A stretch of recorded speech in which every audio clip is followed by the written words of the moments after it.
5화는 제가 4회 때 5화를 보고 돌아올지 말지 결정하겠다고 했는데 그 구독자분들께서 5화 해주지 않으면 구독을 끊겠다고 하셔가지고 제가 오긴 왔는데요. 솔직히 말씀드리면 5화는 저는 좀 많이 아쉬웠습니다. 하지만 좋았던 점도 분명히 있었습니다. 모로우의 서사가 이렇게 설명이 되면서 모로우가 왜 그렇게 되었는지 조금은 이해가 되었다고 할까요? 게다가 오셀러스의 의외의 활약이 좀 재밌었습니다. 자, 이제 줄거리 말씀드리면서 그 이해 안 되는 점, 그래도 볼만한 것들은 무엇이었나 말씀을 드리겠습니다.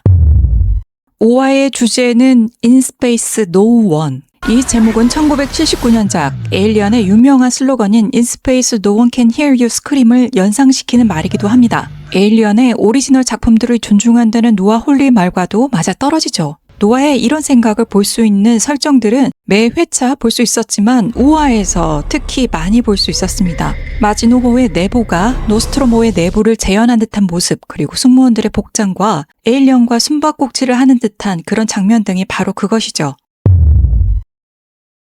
시간은 마지노호가 지구에 불시착하기 17일 전 상황. 갑자기 텅 빈 격리구역에서 불이 나고 오버모프가 탈출해서 선장과 브론스키 얼굴에 붙어있는 비상사태입니다.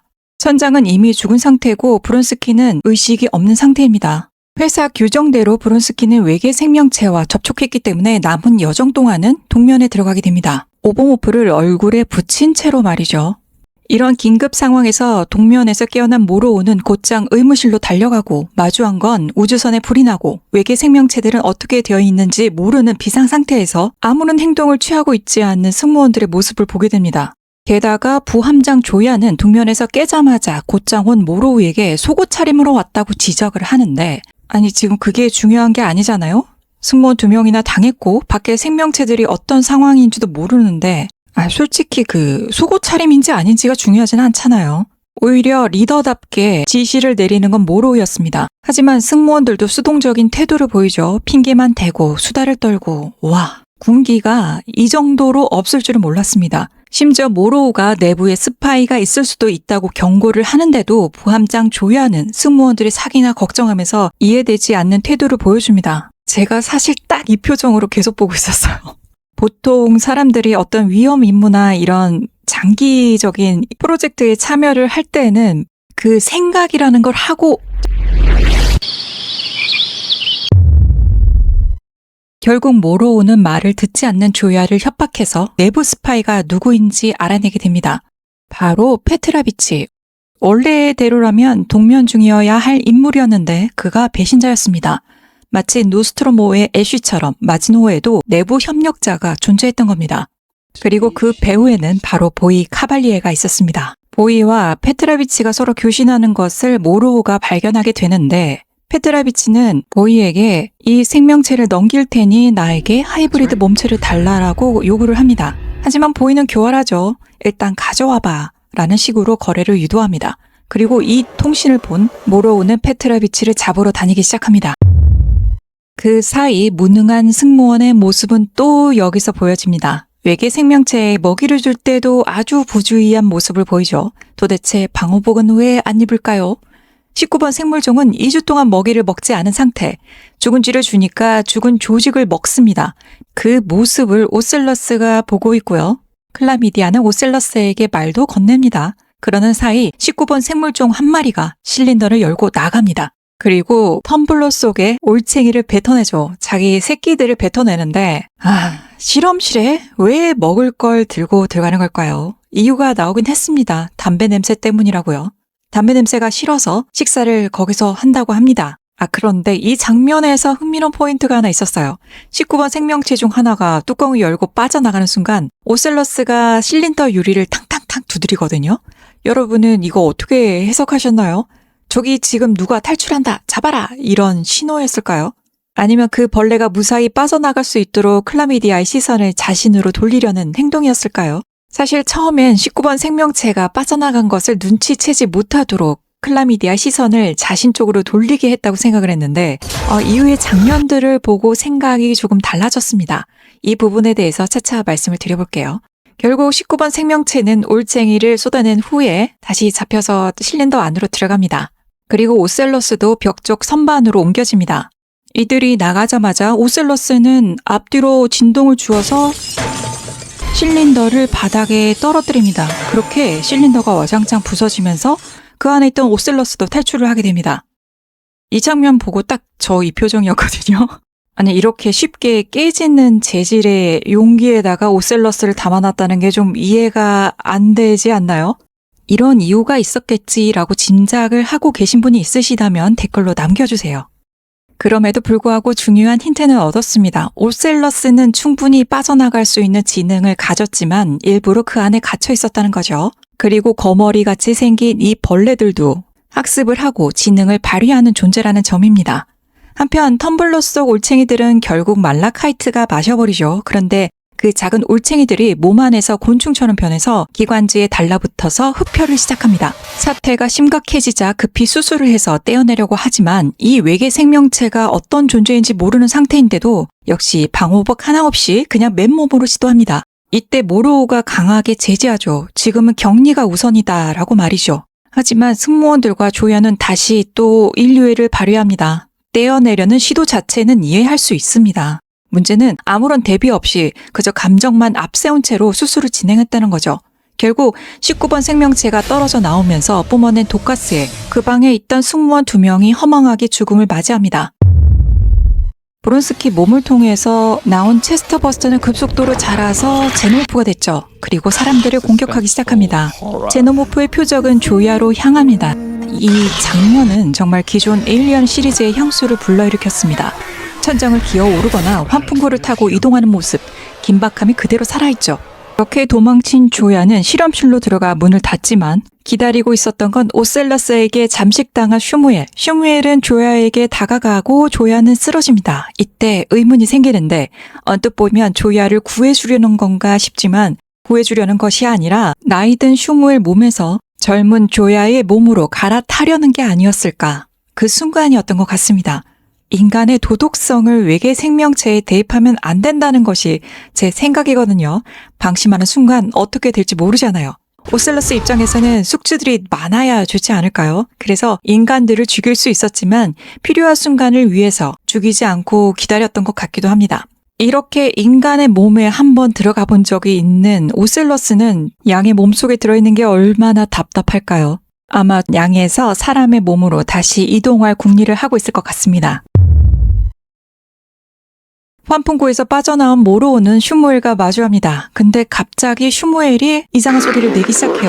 바로 제노모프를 불러내는데 여기서 의문이 들었습니다. 오셀러스가 정말 제노모프의 언어를 알고 있는 건지 아니면 그 사이에 학습을 해서 흉내낸 것인지 호루라기를 불듯이 이렇게 제노모프를 불러내는 그런 행동인지를 알 수가 없어요.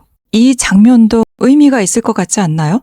제노모프가 나타나자 모로우는 도망가고 슈무엘은 망설임도 없이 제노모프의 목을 물어뜯습니다. 그런데 원래 설정상 제노모프는 상처 하나만 나도 산성 혈액이 쏟아져서 주위가 박살나야 되잖아요. 그런데 슈무엘은 끄떡도 없습니다. 몸은 인간인데 산성 피해도 영향을 받지 않는 걸까요? 사람의 이로, 그것도 할아버지죠. 아무리 소프트웨어가 출중하다고 해도 하드웨어가 엉망이면은 할 수 없잖아요. 역시 이로 물긴 하지만 제노모프에게는 고통만 좀 줬을 뿐 상처는 주지 못한 걸로 생각할 수가 있겠습니다. 오셀러스와 제노모프의 대결 꽤 재밌게 봤습니다. 저는 약간 웃음도 나면서 이게 맞나 싶기도 하지만 뭔가 좀 신선한 느낌도 들었거든요. 결국 숙주 슈무엘은 선방했지만 죽음을 맞이하고 오셀러스는 제노모프에게 달려듭니다. 제노모프의 몸을 가지고 싶었던 모양이에요. 그러나 몸부림치는 제노모프에 의해서 오셀러스는 떨어져 나가게 됩니다. 어쨌든 오셀러스의 정체는 여전히 미스테리로 남습니다. 제노모프를 알고 있는 건지 제노모프를 부르는 그 소리는 무슨 소리인지 궁금하네요. 한편 모로우는 필사적으로 안전실로 도망갑니다. 조야도 함께 들어올 수 있었지만 모로우는 냉정하게 문을 봉쇄해버리죠. 결국 조야는 제노모프에게 당하고 맙니다. 이 연출은 오리지널이 정말 생각나더라고요. 안전실에서 지구와의 충돌을 대비하는 모로우는 자신이 죽을지도 모르는 상황에서 딸을 생각합니다. 딸은 이미 화재로 사망했고 모로우는 그 딸을 생각하면서 눈물을 흘렸죠. 이 장면들의 연출이 저는 꽤 좋았습니다. 긴박한 상황임에도 불구하고 마치 다른 세상에 있는 듯 정신은 나가 있는 상태에서 몸은 자동으로 탈출 준비를 하는 모습. 밖에 있던 제노모프가 조야를 처리하고 안전실 문을 깨고 들어와서 마주하는 이 긴박한 상황에서도 흐르는 재즈의 선율. 그런데 1화에서는 전혀 다른 모습이거든요. 같은 장면인데 느낌이 아주 다릅니다. 그래서 저는 5화의 그 모로우의 서사를 다 보시고 다시 1화를 보시는 것도 추천해 드립니다. 자, 그럼 여기서 모로우의 서사에 대해서 말씀을 안 드릴 수가 없죠. 야생마처럼 살던 그를 유타니 여사가 구해줬다는 설정이 있습니다. 그리고 팔이 불편했던 자신에게 기계팔을 달아준 유타니에게 보온한다는 심정으로 이 프로젝트에 참여한 것도 있지만 딸을 위해 어떤 것도 해줄 수 없는 가난함 때문이기도 했죠. 하지만 딸 에스텔은 아버지가 우주를 떠도는 동안 화재로 사망하고 맙니다. 이러한 설정은 에일리언 2편의 리플리의 상황과도 비슷합니다. 리플리 역시 구조되었을 때 57년이 지나 있었고 딸 아만다는 이미 죽은 상태였죠. 모로우도 똑같은 상황이었죠. 회사는 늘 승무원의 안위보다 외계 생명체의 안녕을 우선시합니다. 즉 회사는 승무원을 한낱 소모품으로만 여기는 것이었죠. 이는 모로우도 마찬가지입니다. 모로우는 유타니에게 어떤 특별 대우를 받고 있다고 생각하고 있겠지만 유타니는 결국 보이 카발리에를 제거하는데 모로우를 또 사용하려고 하고 있죠. 유타니에게 충성만 하다가 버림을 받게 되는 날이 올까요? 만약 그런 상황이 온다고 가정했을 때 모로우의 내적 갈등과 분노가 어떤 식으로 폭발할지도 궁금해집니다. 5화 총평을 해보자면 먼저 좋았던 점은 모로우의 서사, 모로우를 이해할 수 있게 되는 면이 있었습니다. 딸 에스텔의 죽음을 통해 모로우의 인간적인 면모를 볼 수 있었고 그럼에도 불구하고 은혜를 갚는다는 의미로 수단과 방법을 가리지 않고 감정을 배제한 채 기계적으로 행동하는 모습. 딸 에스텔의 죽음을 통해 우리는 모로우의 인간적인 면모를 볼 수 있었습니다. 하지만 그는 딸을 잃고도 은혜를 갚겠다는 이유로 감정을 배제한 채 회사에 철저히 충성하며 기계적으로 행동했죠. 겉으로는 차갑게 보이지만 그 기계적인 태도의 근본에는 은혜를 갚는다는 인간적인 동기가 자리 잡고 있었죠. 결국 모로우가 기계처럼 행동한 이유는 아이러니하게도 인간적인 마음에서 비롯된 것이었고 이 모순 속에서 그의 본질은 드러났습니다. 모로우는 모로우가 말했던 기계가 아닌 순간이 있었을까요? 그리고 이번 화에서는 기업 착취에 대한 이야기가 잘 묘사되어 있던 것 같습니다. 웨이랜드 유타니가 직원들의 삶을 돈만 주면 된다는 식의 소모품으로 다루는 모습은 에일리언 시리즈에서도 잘 보여줬는데요. 기업과 인간의 관계를 이야기하는 본질을 모로우와 유타니 관계에서도 볼 수 있었습니다. 아쉬운 점은 이번 에피소드에서의 그 연출과 디테일 면에서는 아쉬움이 컸습니다. 나머지는 드라마적 호용이라 쳐도 이해 안 되는 부분들이 있었죠. 외계 생명체 보관함에 파손된 것. 이건 정말 저는 문제의 장면이라고 봅니다. 65년 동안 수집한 고가치 표본을 보관하는데 그게 유리병처럼 쉽게 산산조각이 난다는 설정은 설득력이 떨어져 보입니다. 최소한 강화유리라도 사용되어야 했던 게 아닐까요? 기술적으로 충분히 그게 가능한 시대였을 텐데요. 그리고 승무원들의 태도는 두말할 것 없고요. 안전불감증도 전 또 불만이었습니다. 외계 생명체에 동료를 잃어본 경험이 있는 사람들임에도 불구하고 기본적으로 방호복도 착용하지 않는 건 정말 크게 아쉬웠습니다. 게다가 외계 생물 표본을 다루는 곳에서 식사라니. 이번 화에서 나왔던 페이스허그에게 당한 선장과 승무원의 모습, 이건 과거 에일리언 1편에서도 보여지는 모습과 비슷합니다. 하지만 그 이외에 다른 모습들은 그냥 기본도 안 된 사람들의 모습으로밖에 보이지 않았어요. 그리고 또 아쉬웠던 점은 제노모프가 부함장 조야를 쫓아가는 장면인데 이건 재미도 있었지만 동시에 좀 아쉬운 점도 분명 있었습니다. 제노모프가 속도를 못 따라잡는 건 확실히 저는 의문이 들어요. 에일리언의 일의 경우를 보자면 에일리언이 압도적으로 빠르고 은밀한 존재로 묘사됐습니다. 그래서 5화에서 보여줬던 장면이 조금 저는 이해가 안 된다는 말씀을 드리고 싶어요. 제작진은 긴장감 있는 추격전을 노렸겠지만 그 달려가는 조야의 그 달리기 하는 그 속도도 빠르지 않다는 건 그냥 봐도 알 수가 있고요. 에일리언의 본래 설정과 맞지 않아서 생각보다 긴장감이 좀 덜했던 것도 있었습니다. 어디까지나 제 개인적인 의견입니다. 허술한 설정도 아쉬웠지만 동시에 모로우의 서사와 오셀러스 같은 새로운 생명체의 등장은 흥미로웠습니다.